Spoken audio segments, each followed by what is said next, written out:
नमस्कार, मैं हूं प्रिया आसीजा और आप देख रहे हैं आपका अपना चैनल भिवानी हलचल। अब खबरें विस्तार से। मंगलवार को भिवानी महेंद्रगढ़ लोकसभा क्षेत्र से सांसद धर्मवीर सिंह ने स्थानीय प्रणामी आश्रम में एक बैठक ली। हाल ही में मुख्यमंत्री द्वारा किए गए शहर के दौरे के बाद मिले आदेशों की पालना करने के लिए उन्होंने नगर परिषद से जुड़े पार्षद, ठेकेदार, अधिकारी, पीडब्ल्यूडी और पब्लिक हेल्थ सहित अनेक विभागों के अधिकारियों के साथ वहां रोड बनाए जाने सहित कुछ मुद्दों पर चर्चा की। सांसद चौधरी धर्मवीर सिंह ने कहा कि गत सप्ताह मुख्यमंत्री मनोहर लाल ने रात के समय बिना सरकारी लाभ लश्कर के शहर का दौरा किया था और शहर की समस्याओं को खुद संज्ञान लिया था। मुख्यमंत्री भिवानी में राष्ट्रपति रामनाथ कोविंद के दौरे के संबंध में आए हुए थे। उन्होंने बिना प्रशासन अधिकारियों को सूचना दिए रात के समय सांसद व विधायक के साथ शहर की समस्याओं का अवलोकन किया था। उन्होंने बताया कि मुख्यमंत्री ने शहर के लोगों के समक्ष आ रही समस्याओं का विस्तृत खाका तैयार करने के आदेश दिए हैं और अधिकारियों व जनप्रतिनिधियों से विस्तृत रिपोर्ट चंडीगढ़ भेजने को कहा है। सांसद ने बताया कि सर्कुलर रोड का राष्ट्रीय राजमार्ग प्राधिकरण द्वारा 38 करोड़ रुपए की लागत से जीर्णोद्धार किया जाएगा। उन्होंने कहा कि स्थानीय दादरी गेट पर जाम से मुक्ति के लिए आज क्षेत्र के लोगों के साथ बैठक का आयोजन किया गया।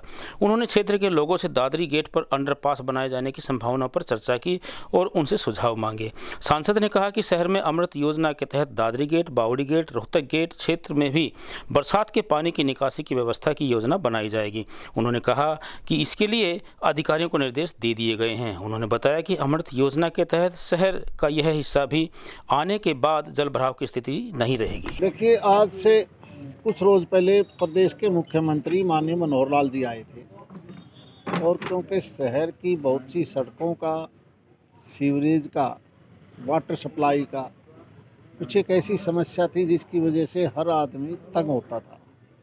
यहाँ जहाँ हम बैठे हैं ये दादरी गेट का दादरी चौक पड़ता है। ये यहाँ जाम भी लगा रहता है। बारिश का पानी निकालने के लिए जो एक बड़ी स्कीम थी उसका कुछ पोर्शन लगभग 900 मीटर एक और 700 मीटर एक वहाँ का दोबारा से हमें एस्टीमेट बनवाना पड़ेगा ताकि बारिश का पानी, सड़क का पानी निकल जाए। और यहाँ अंडरपास के बारे में आज खासकर ये मीटिंग थी कि हम यहाँ जाम को कैसे हटा सकते हैं और अंडरपास क्योंकि स्पेस कम है, सर्विस रोड बनाया नहीं जा सकता। तो शहरवासियों से, मौजूद लोगों से मैं यही प्रार्थना करने आया था कि टेक्निकली अधिकारियों के साथ साथ आप लोग भी सुझाव दो कि हम यहाँ क्या कर सकते हैं, क्योंकि अभी ये सड़क नेशनल NH के पास है। इसके बाद जैसे ही रोड ये निनाण के सामने वाला बन जाएगा 2 महीने के बाद, फिर हो सकता है बाद में ये रोड ट्रांसफ़र हो जाए स्टेट को, जहाँ हम खड़े हैं। इससे पहले 38 करोड़ रुपए का प्रावधान किया है इसको CC रोड बनाने का, पुराने बस स्टैंड से लेके ROB तक। बीच में 700 मीटर ऐसा टुकड़ा है जिसको अभी बनाया गया है, वो क्योंकि उसका लिमिट होता है 3 साल का, उस पोर्शन को छोड़ के ये रोड बहुत जल्दी हम CC रोड बनवाएंगे ताकि शहर की इधर की समस्या ख़त्म हो। इसी प्रकार से महम गेट से जो एयरपोर्ट रोड है ये भी 4 लेनिंग कैसे हो। बाकी शहर की जहाँ जहाँ सड़कें टूटी हुई हैं, जो ROB है, ROB से तक, क्योंकि अभी केवल उन्होंने आलवास गेट से लेके और हांसी गेट तक किया है, तो इसका हमने कहा कि इसको ROB तक लेके जाओ 4 लेन को। बीते दिनों गलियां पक्की करने के लिए पास हुए टेंडर के बाद आज नगर परिषद चेयरमैन रण सिंह यादव इन निर्माणाधीन गलियों का निरीक्षण करने जागृति कॉलोनी पहुंचे। यहां पहुंचकर उन्होंने प्रयोग में आने वाली सामग्री का जायजा लिया और बाकी बची कच्ची गलियों की सूचना भी आमजन से मांगी। बीते दिनों नगर परिषद द्वारा भिवानी शहर की सभी गलियों को पक्का करने की घोषणा के बाद गलियों को पक्का करने का कार्य तेज गति से चल रहा है। नगर परिषद चेयरमैन रण सिंह यादव ने स्वयं मौके पर पहुंचकर गलियों को निरीक्षण किया और लगाई जा रही निर्माण सामग्री की जांच की। उन्होंने बताया कि वे भिवानी की जनता से अपील करते हैं कि उनकी क्षेत्र में कोई भी गली अगर कच्ची है तो तुरंत इसकी सूचना नगर परिषद को दें ताकि उसे समय रहते पक्का किया जा सके। देखिए, आज जागृति कॉलोनी में पीछे हमने टेंडर किए थे, 10-11 गली यहाँ पर बनाई जा रही हैं और ये सारी गलियाँ एक बार देखने का मौका मिल गया तो जहाँ तक मेरे को लगा थोड़ा ठीक काम पाया है। जिनके ठेकेदार घोटाले भी चेक कर लिए हैं, रोड़ा भी चेक किया है, लगभग अच्छा काम होने लग रहा है और आगे कोशिश रहेगी कि जो भी गली बनेगी उन पर सभी पर 100 गलियाँ कच्ची रहेगी। मैंने आपके चैनल के माध्यम से पहले भी अपील कर चुका हूँ। मैं जिसकी भी कोई भी अभी गली कच्ची है, आप कृपया नगर परिषद में मेरे पास नोट करवा दें, ताकि हम उनका फटाफट एस्टिमेट बना करके सारी गली, जो कोई एक भी कच्ची गली है उसको नहीं छोड़ा जाएगा, कोई भी सारी गली आप पक्की बनाएंगे। तो कोई भी, मैं आपके चैनल के माध्यम से फिर प्रार्थना करता हूँ, जिस भी किसी की भी शहरवासी, लेकिन वो अप्रूव्ड एरिया के अंदर हो, कोई भी गली कच्ची है हमारे पास नोट करा दें, ताकि हम बस इसके माध्यम से लंबी दूरी का सफर तय करने वाले लोगों को रात के समय में दिक्कत ना हो, जिसके लिए बस स्टैंड परिसर में ही रैन बसेरा बनाया हुआ है। आरडीसी रैन बसेरे की सुविधाओं का निरीक्षण करने रोडवेज महाप्रबंधक मनोज कुमार पहुंचे और व्यवस्थाओं का जायजा लेकर मिली कमियों को दूर करने संबंधी जरूरी निर्देश भी दिए। आज हरियाणा रोडवेज के जीएम मनोज कुमार ने बस स्टैंड पर रैन बसेरे का निरीक्षण किया और उन्होंने कहा कि सर्दी का मौसम आ चुका है। लोग रात को सर्दी में काफ़ी बार बेंच पर ही सोए हुए नजर आते हैं और या इधर उधर फुटपाथ पर सोते दिखाई देते हैं। इन बातों को देखते हुए जो यात्री रात को होटल में नहीं रुक सकता, उसके लिए रैन बसेरा खोल दिया गया है। इसके अंदर 10 बेड हैं जिन पर रजाई और गर्म बिस्तर बिछा दिया गया है। साथ ही उन्होंने बताया कि कुछ कमियां खिड़कियों को लेकर थी, वह भी दुरुस्त करवा दी जाएगी। बहुत ही जल्दी और यात्रियों को यहां पर पूरी सुविधा मिलेगी, जिसमें नगर परिषद का एक कर्मचारी भी उपलब्ध रहेगा। सही सवाल है आपका, क्योंकि मौसम में बदलाव बढ़ रहे हैं, तो सर्दी बढ़ रही है, तो निस्संदेह जो आने वाले राहगीर हैं उनके सामने भी समस्याएं आने वाली हैं। आजकल रात्रि में भी लोग लगातार चल ही रहे होते हैं, तो कोई व्यक्ति ऐसा जो रात के किसी भी समय यहाँ पहुँचे, तो उसके लिए व्यवस्थाएं की गई हैं। हमारे माननीय उपायुक्त महोदय के निर्देशन में हमने यहाँ के रैन बसेरे की व्यवस्था की है और उसमें लगभग 10 से 15 बिस्तर हमारे पास हमने अरेंज कर लिए हैं। नगर परिषद का एक कर्मचारी यहाँ लगातार मुस्तैद रहता है, तो और सभी बिस्तर यहाँ नए हैं, सभी खाट जो हमारी है फोल्डिंग वो भी नए हैं। हर तरह की व्यवस्था हमने की है ताकि किसी भी राहगीर को अगर यहाँ रात्रि विश्राम करना पड़े तो उसको किस तरह की दिक्कत उनके सामने ना आए। यहाँ बाकी सारी व्यवस्थाएं बहुत शानदार हैं। अगर बिस्तर देखें मैंने वो बिल्कुल नए हैं, जो फोल्डिंग देखी है उनकी व्यवस्थाएँ सही हैं। हमारे जो दरवाजे हैं उनमें थोड़ी बहुत दिक्कत थी, कुछ शीशे टूटे हुए थे, हमने उनको तुरंत प्रभाव से बदलने के लिए कहा है और वो आज शाम तक बदल दिए जाएंगे, ताकि जो भी यहाँ व्यक्ति रात्रि को विश्राम करे तो उसको सर्दी का सामना यहाँ ना करना पड़े। बच्चों को कानूनी रूप से जागरूक करने के लिए आज एक प्रतियोगिता का आयोजन द आर्यन स्कूल में कराया गया। इस दौरान जिला विधिक सेवा प्राधिकरण के सचिव हिमांशु कुमार ने बतौर मुख्य अतिथि शिरकत की और कानूनी जागरूकता संबंधी प्रतियोगिताओं के माध्यम से कानूनी जानकारियां भी बच्चों को दी। लोहारू रोड पर आर्यन स्कूल में करवाई गई विभिन्न प्रतियोगिताओं में अनेक स्कूलों के बच्चों ने भाग लिया। जिला विधिक सेवा प्राधिकरण द्वारा आयोजित इस कार्यक्रम में प्राधिकरण सचिव एवं सीजेएम हिमांशु सिंह ने बतौर मुख्य अतिथि शिरकत की। आज़ादी के अमृत महोत्सव के तहत करवाए गए इस कार्यक्रम में निबंध लेखन, पोस्टर मेकिंग व अनेक सांस्कृतिक कार्यक्रम का आयोजन किया गया, जिसमें बच्चों ने बढ़ चढ़ करके भाग लिया। कार्यक्रम में उप जिला शिक्षा अधिकारी श्रीमती संतोष नागर, प्राचार्य अनिल गौड़, सुरेश कुमार जांगड़ा ने बतौर विशिष्ट अतिथि शिरकत की। लीगल लिटरेसी अथॉरिटी द्वारा करवाई गई इन प्रतियोगिताओं में निजी व सरकारी विद्यालयों के अनेक बच्चों ने भाग लिया। वहीं डॉक्टर मनोज शर्मा व सुरेश जांगड़ा इत्यादि ने कार्यक्रम में भाग लेने वाले बच्चों में से प्रथम, द्वितीय व तृतीय स्थान पर आने वाले बच्चों की घोषणा की, जिन्हें मुख्य अतिथि द्वारा पुरस्कार देकर सम्मानित किया गया।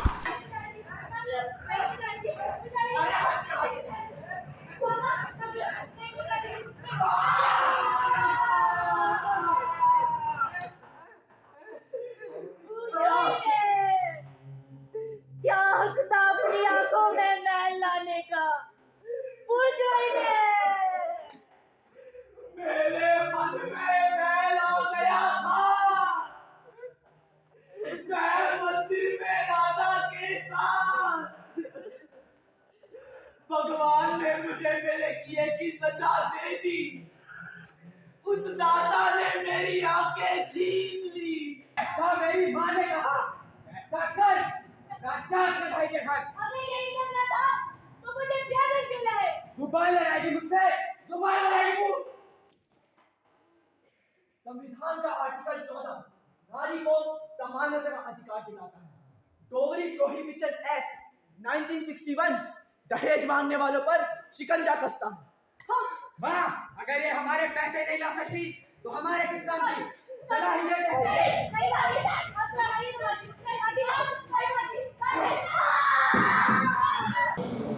आज हमने द आर्यन स्कूल भिवानी में लीगल लिटरेसी मिशन 2021-22 के तहत विद्यार्थियों के लिए एक जागरूकता अभियान यहाँ आर्यन स्कूल में चलाया है और इसमें विभिन्न सरकारी एवं प्राइवेट स्कूल के विद्यार्थियों ने बढ़ चढ़ कर भाग लिया है।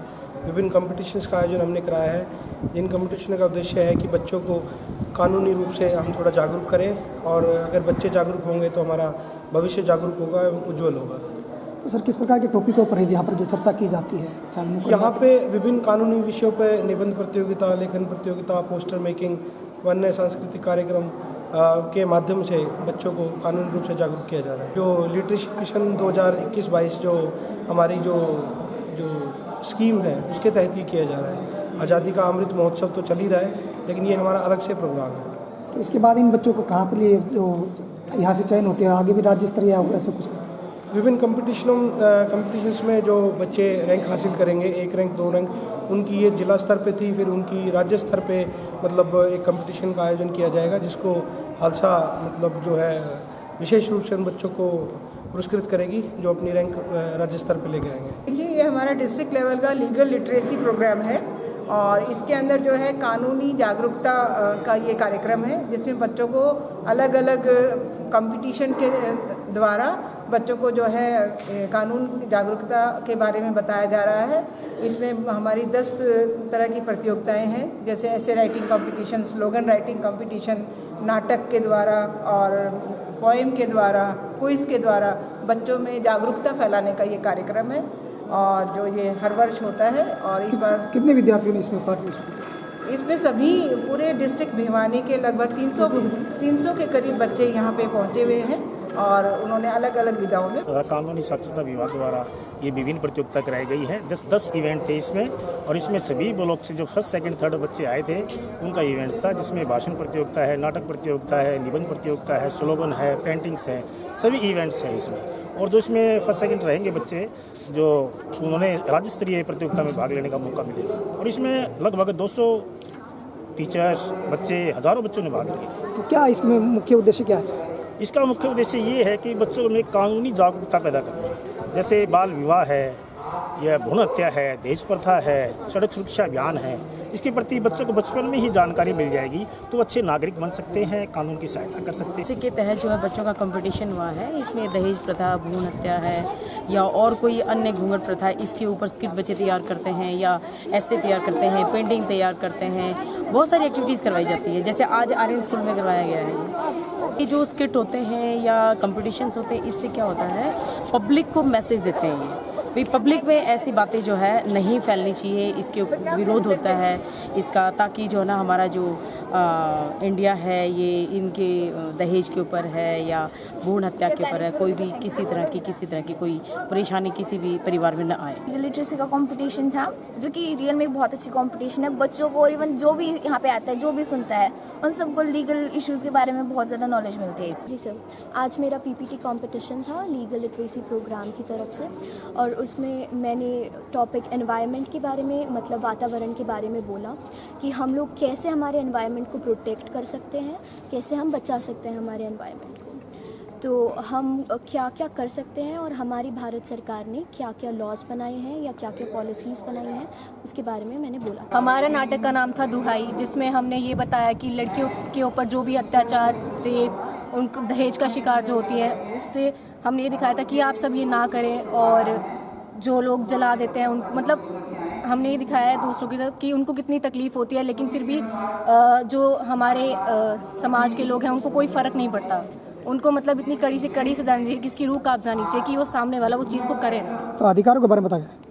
अधिकार तो सबको बराबर ही मिलने चाहिए क्योंकि लड़का लड़की एक समान है। और आज के टाइम पे तो मतलब कि अब तो काफ़ी इम्प्रूवमेंट्स हुई है इस चीज़ को, लेकिन आज भी कहीं जगह पर ये है कि लड़की को भी कहीं जगह पढ़ाने नहीं देते हैं, तो काफ़ी इससे प्रॉब्लम है। तो मैं तो यही चाहती हूँ कि लड़का लड़की को इक्वल पढ़ाया जाए। और पार्टी के आला अधिकारियों के निर्देशानुसार आज कांग्रेस पार्टी कार्यकर्ताओं ने नगर के हलवास गेट से चौधरी बंसीलाल पार्क से जन जागरण अभियान चलाया। इस अभियान के तहत पार्टी कार्यकर्ताओं ने आम नागरिकों को बीजेपी सरकार की नीतियों से होने वाले गलत प्रभावों को समझाया और प्रभात फेरी निकालकर लोगों को अपने तरीके से जागरूक किया। लोहारू रोड पर आर्यन स्कूल में करवाई गई विभिन्न प्रतियोगिताओं में अनेक स्कूलों के बच्चों ने भाग लिया। जिला विधिक सेवा प्राधिकरण द्वारा आयोजित इस कार्यक्रम में प्राधिकरण सचिव एवं सीजेएम हिमांशु सिंह ने बतौर मुख्य अतिथि शिरकत की। आज़ादी के अमृत महोत्सव के तहत करवाए गए इस कार्यक्रम में निबंध लेखन, पोस्टर मेकिंग व अनेक सांस्कृतिक कार्यक्रम का आयोजन किया गया, जिसमें बच्चों ने बढ़ चढ़ करके भाग लिया।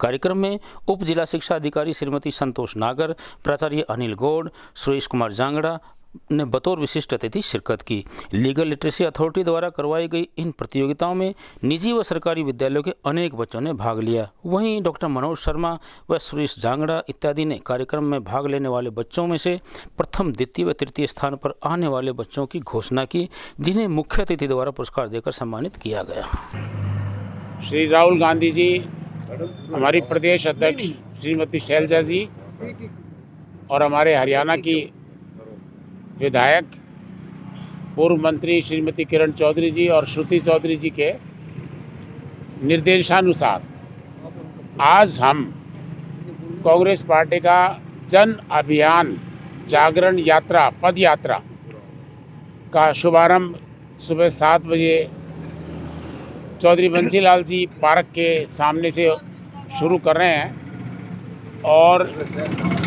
पूरे शहर में इस जागरण अभियान का रखा जाएगा। और कुमारी शैलजा, श्रीमती किरण चौधरी एवं श्री श्रुति चौधरी जी के मार्गदर्शन में आज हम इस पद यात्रा का शुभारंभ करेंगे और ये प्रोग्राम 23 तारीख से 29 तारीख तक चलेगा। हम गांव-गांव जाएंगे। जो बीजेपी ने महंगाई, बेरोजगारी जो बढ़ाई है, इसके खिलाफ हम ये पद यात्रा का आयोजन करेंगे। श्रीमती किरण चौधरी और श्रीमती श्रुति चौधरी के आदेश पे आज हमने जन जागरण अभियान की शुरुआत की है।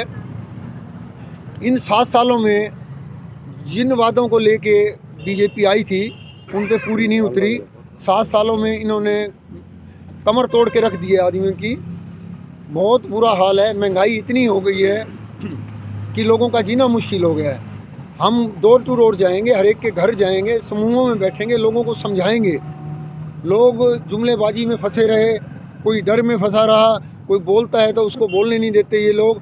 हमने पूरे इनका चिट्ठा खोल रखा है और ये पूरा इश्तिहार में हमने दे रखा है अभी 2014 में क्या भाव थे और आज क्या भाव है। श्रुति चौधरी जी के निर्देश अनुसार जिस प्रकार सत्तारूढ़ पार्टी ने हाहाकार मचाया हुआ है और महंगाई चरम पे पहुंचाई हुई है, उसी के खिलाफ आज हम मैडम के आदेश अनुसार एक जन जागरण अभियान लेके निकले हैं। विशेषतः मेरी महिलाओं से अपील रहेगी कि उनका बजट जो सरकार ने बिगाड़ दिया गया है, उनके खिलाफ हम समझाने का काम करेंगे और नकारा निकम्मी सरकार की जो विफलता रही हैं, उनको आम जनता के बीच पहुँचाने का काम करेंगे। विद्यानगर में एक व्यक्ति ने अपने साथियों के साथ मिलकर हवाई फायर की। अपने ही ससुराल में हवाई फायर किए जाने के चलते व्यक्ति के ससुर ने पुलिस को शिकायत दी। घटना की जानकारी मिलते डीएसपी वीरेंद्र सिंह दलबल सहित मौके पर पहुंच गए। घटना बीती देर शाम की है। सूबेदार सत्यवीर सिंह ने पुलिस को जानकारी में बताया कि उसकी छोटी बेटी कविता की शादी 2003 में लाखन माजरा रोहतक निवासी रविंदर के साथ हुई थी। रविंदर पेशे से डॉक्टर है, सेवानिवृत्त। सूबेदार सत्यवीर ने बताया कि ससुराल वालों से परेशान होकर कविता अपने मायके में रहने लगी थी। आज उसके जमाई पहले दोपहर को भिवानी विद्यानगर स्थित उनके मकान पर आए थे। किसी बात को लेकर कविता व उनका विवाद हो गया। एक बार रविंदर वहाँ से चला भी गया था, फिर दोबारा से अपने साथियों के साथ आए तो उन्होंने गोलियां चलानी शुरू कर दी। उसने 2 गोलियां हवा में चलाई, जिससे पूरे क्षेत्र में सनसनी फैल गई। घटना की जानकारी पुलिस विभाग को दी गई। घटना की जानकारी मिलते हुए डीएसपी दलबल सहित मौके पर पहुंच गए। घटना की जानकारी हासिल की। मामले की तफ्तीश कर रहे सब इंस्पेक्टर रणवीर ने बताया कि पति पत्नी के विवाद में गोलियां चलाई जाने की शिकायत उन्हें प्राप्त हुई है। लड़की और मेरे दामाद के बीच मनमुटाव चल रहा था और वो कई बार धमकी दे सके हैं कि हम तुम्हारे सारे परिवार को ही ख़त्म कर दें। लड़की में 1 महीना जाती है और 1 साल फिर यहाँ रहना पड़ता है। फिर ऐसे करते करते 5-6 साल बीत गए हैं। उसको मार पीट करके निकाल देता है और कहता है तुम क्या कर सकते हो, तुम्हारे पास क्या है, तुम्हारे पास तो कुछ भी नहीं है। और ये हमारे कैसे ब्याह, ये 2 बच्चे हैं उसके, अभी बड़े बड़े हो रखे हैं। एक लड़की है, एक लड़का है। शादी को कितने साल हो गए? शादी हो गई 17 साल हो गए। 7:15 बजे 7:10 के आसपास हमें सूचना मिली थी। सूबेदार सतवीर सिंह सैनिक गली में उनकी लड़की कविता लाखन माजरा ब्याई है और उनके जो दामाद हैं वो यहाँ आए थे दिन में 12-1 बजे। तो सतवीर सिंह सूबेदार साहब के बेटे के साथ कोई मामूली उनकी कवास हुई, वो वापस चले गए। शाम को 4-5 आदमी लेके वापस आया है। वो यहाँ उसने धमकी वगैरह दी हैं और गली से 2 हवाई फायर करने की सूचना मिली थी। कंप्लेंट पर भी आए हुए थे। सर कोई उसकी खोल वगैरह मिला आपने इन्वेस्टिगेशन? खोल अभी तो मिला नहीं, बाकी डीप सर्च कर रहे हैं। सुबह फिर सर्च करेंगे, रात को नहीं मिला तो सुबह सर्च करेंगे, मिला तो उसको ट्रेस करेंगे। टोटल कितने लोग बताए जा रहे हैं जो 4 या 5 आदमी बताए जा रहे हैं। उस FIR दर्ज करके शीघ्र गिरफ्तार कर लेंगे। बाबा जीतनाथ की 67वीं पुण्यतिथि के अवसर पर लठियावाला जोहड़ पर हवन और भंडारे का आयोजन किया गया। गांव पालवास की तरफ से आयोजित इस कार्यक्रम में जहां अनेक भक्तों ने प्रसाद ग्रहण किया, वहीं अनेक साधु संतों ने भी शिरकत कर हवन में आहुति अर्पित की। गांव पालवास की पंचायत व आसपास के नागरिकों के सहयोग से सेक्टर 23 के निकट लठियावाला जोहड़ पर बाबा जीतनाथ की याद में हवन यज्ञ व भंडारे का आयोजन किया गया। इस बारे में समाज सेवी व मंदिर सेवा समिति सदस्य नरेश तंवर ने बताया कि हर वर्ष की भांति इस वर्ष भी बाबा विजेंद्रनाथ की देखरेख में हवन यज्ञ व भंडारे का आयोजन किया गया है, जिसमें हजारों की संख्या में आसपास के नागरिकों ने शिरकत करते हुए भंडारे का प्रसाद ग्रहण किया। वहीं उन्होंने बताया कि बाबा जीतनाथ एक सिद्ध तपस्वी के रूप में जाने जाते हैं और उनका आशीर्वाद लेने के लिए दूर दूर से लोग यहाँ पर पहुँचते हैं। आज गांव पालवास की तरफ से बाबा जीतनाथ लठियावाला धाम पर पूरे गांव और इलाके के सहयोग से ये 67वां बाबा जीतनाथ की पुण्यतिथि पर भंडारा लगाया जा रहा है।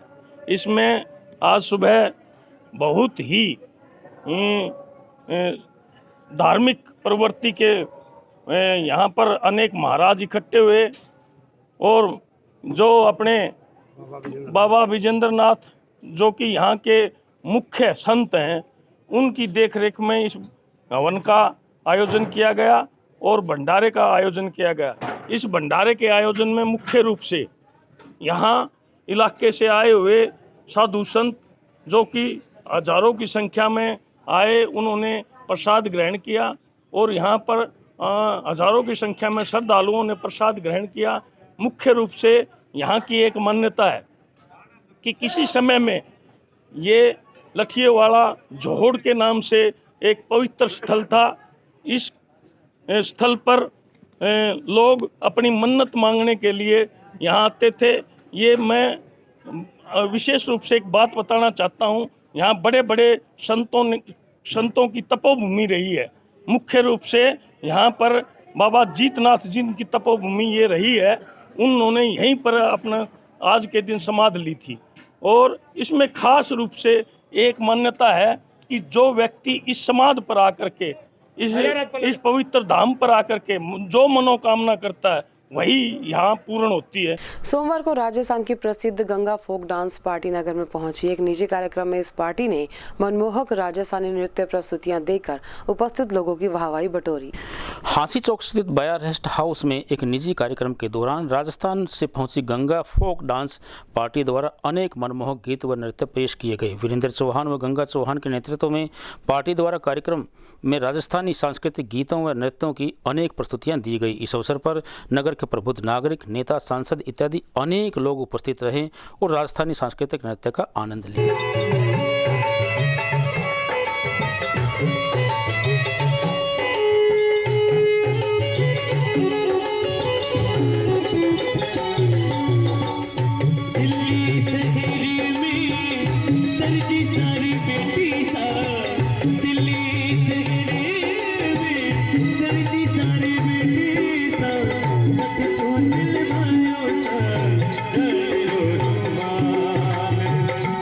सोच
मैं आज हमारे भिवानी में उपस्थित हूँ।